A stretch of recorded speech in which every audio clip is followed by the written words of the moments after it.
Establish the decision criteria of how to determine what to do.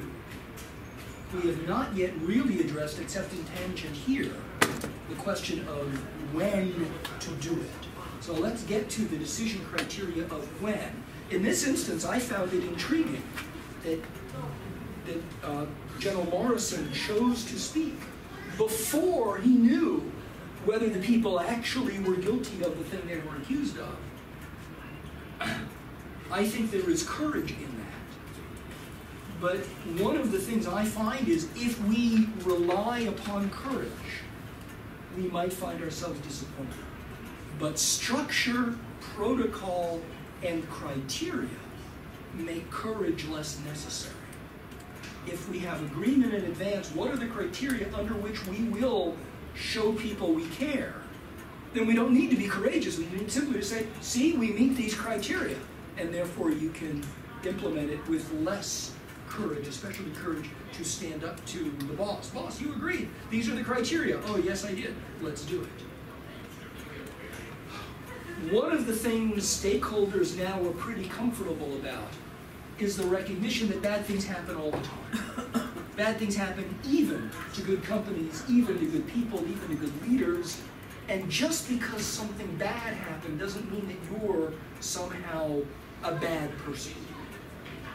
There was a time, and I've been doing this long enough to remember that there was a time when the assumption was that something bad happened, there must be something wrong with you. But these days, so many bad things happen that there's a recognition. Bad things happen all the time, and organizations are given a very small benefit of the doubt for a very short amount of time. Again, plane crash, you have a little bit of time before you show you care, because it just happened, and you're trying to figure out what happened, and you're trying to figure out what it means. They don't expect you, the moment of the crash, to be able to say everything people would like you to say, and to do everything people would like you to do. You have a little bit of time before you are expected to show you care. That little bit of time is very little. But in that little bit of time, you can actually do a lot. It isn't the bad thing that happens that causes trust and confidence to fall. It isn't the bad thing that happens that causes reputation to fall. It isn't the bad thing that happens that causes all of those other measures of competitive advantage to fall. It's what you do next that matters. It's what you do about the bad thing that causes trust or confidence to rise or fall.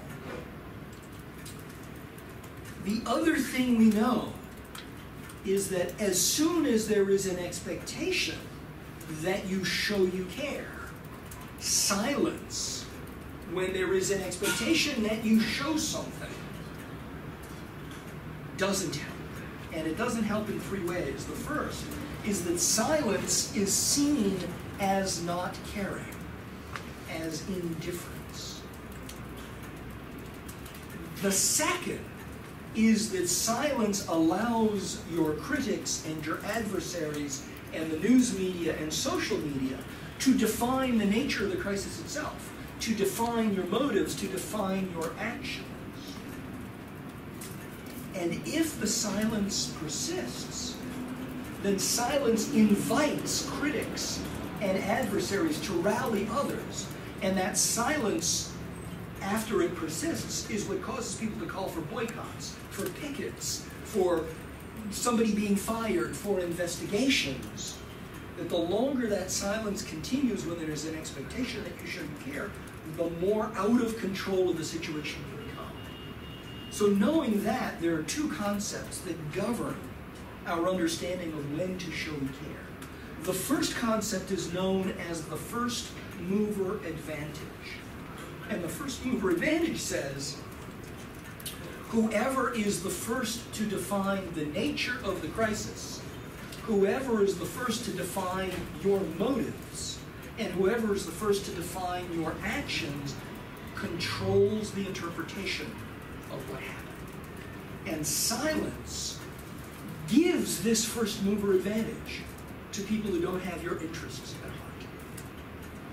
We saw that with BP. It took 10 hours for BP to say something, and then when they finally said something, they said something dumb.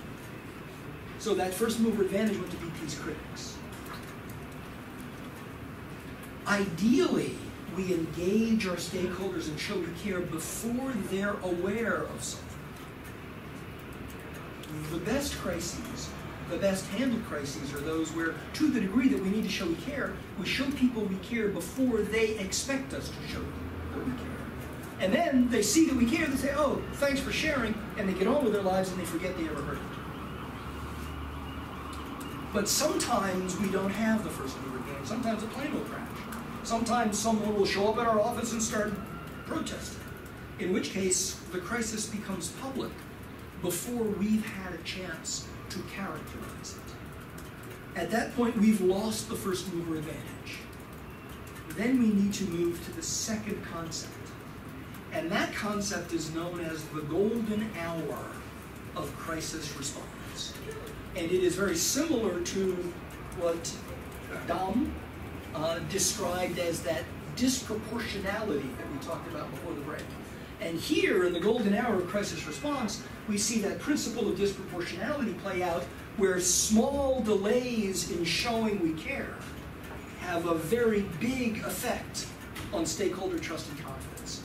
Incremental delays in showing we care have a greater than incremental impact on the outcome. In other words, the longer it takes, the harder it is. The longer it takes, the more we are trying to remedy self-inflicted harm as opposed to preventing harm in the first place.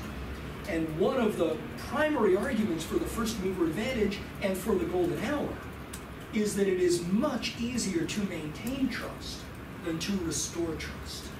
You get a much higher return on investment in maintaining trust than in restoring trust. And what the golden hour tells us is the longer it takes to show we care, the more we are committing self-inflicted harm, and then we have to restore trust, and that's really hard to do.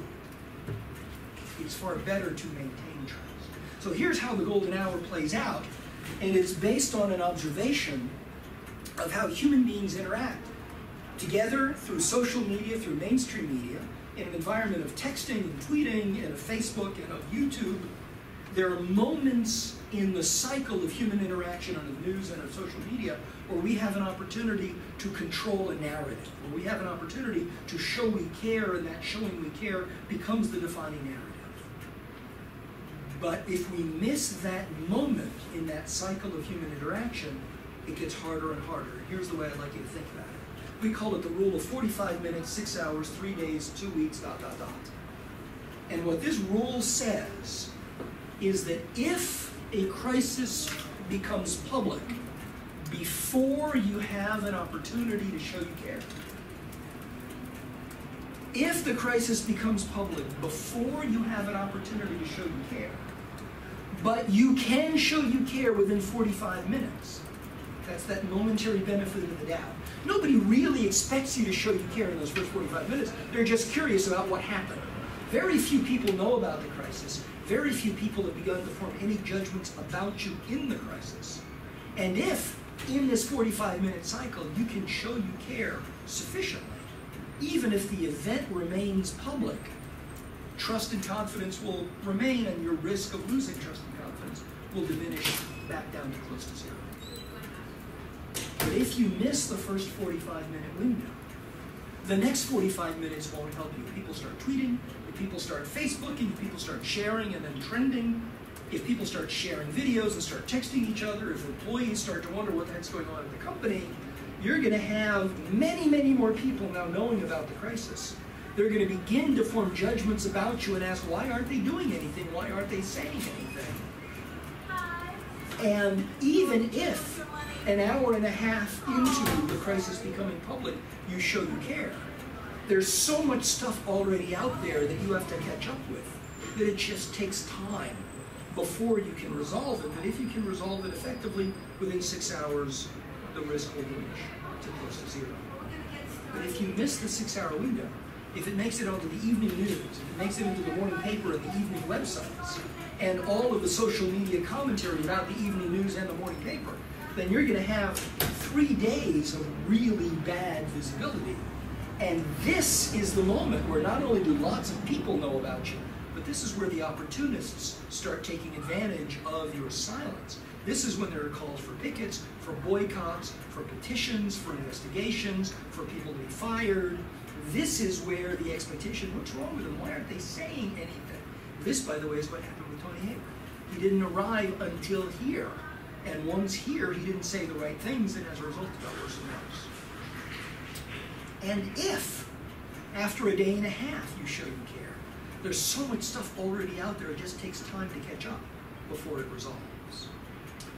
If you miss the 3-day window, if it makes it into the weekly magazines, the weekly newspapers, the weekly television and radio shows, the weekly podcasts, the weekly blogs, and then the reaction to each of those, you have 2 weeks of really negative visibility with many, many more people now making judgments about you. And here they're really wondering, why haven't they done or said anything? What's wrong with them?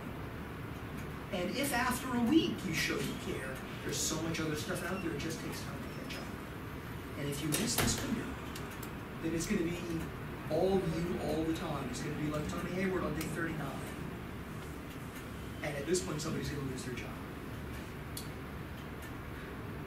The impulse for effective crisis response, then, is to move decision-making as close to the left as you can. Now, here's what typically happens. People like us who know about this stuff will notice something happening in the world that affects us. We will, within 45 minutes, develop a really good response that will show we care. And then we'll submit it for approval. And it'll take this long to get approved. But when it finally gets approved, it was only sufficient to cure this amount of harm. But we've got this amount of harm we have to cure. I have clients who have concluded after moving the decision process from here to here that they can't shorten the decision process anymore, but they know this pattern. So now when they've got a crisis and they've got a response here, they develop a response that's this big because they know it won't be approved until here. And by the way, it's just as hard to approve this as it is to approve this. So you might as well get this approved. That will be sufficient to deal with the problem as it will exist on day 4. And Kara, you're nodding. You've seen this happen. Too many times. Too many times. So if we can't move decision-making this far, at least build a response that is sufficient for when you actually have to implement that response. Even if you develop the response within the first 45 minutes, if you're not going to be able to implement it until day 4, suggest a response that will be effective on day 4. Let's look at a case study.